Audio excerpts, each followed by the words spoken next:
ആചാരങ്ങളെ നമുക്ക് രണ്ട് തരത്തിൽ നമുക്ക് എടുക്കണം എന്നെനിക്ക് തോന്നുന്നു. ഒന്ന്, നമ്മൾ നമ്പൂതിരിമാരുടെ ജീവിതത്തിൽ അല്ലെങ്കിൽ സാധാരണ ജീവിതക്രമത്തിൽ ബാധിക്കാവുന്ന ആചാരക്രമങ്ങൾ. രണ്ട്, ക്ഷേത്രങ്ങളുമായി ബന്ധപ്പെട്ട ആചാരക്രമങ്ങൾ. ജീവിതക്രമവുമായിട്ട് ബന്ധപ്പെട്ട ആചാരത്തിൽ ഇന്നത്തെ കാലഘട്ടത്ത് ബുദ്ധിമുട്ട് വരുന്ന ഒത്തിരി കാര്യങ്ങളുണ്ട്.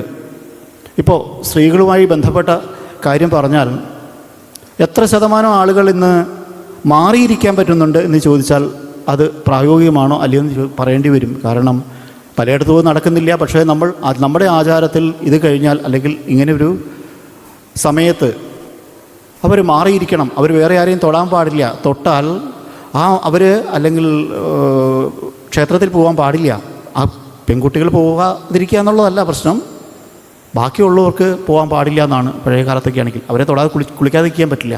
ഈ ആചാരത്തിന് എന്തായാലും ഒത്തിരി ആളുകൾ മാറ്റം വരുത്തി. ഇന്നത് അത്ര പാലിക്കുന്നുണ്ടെന്ന് എനിക്ക് തോന്നുന്നില്ല.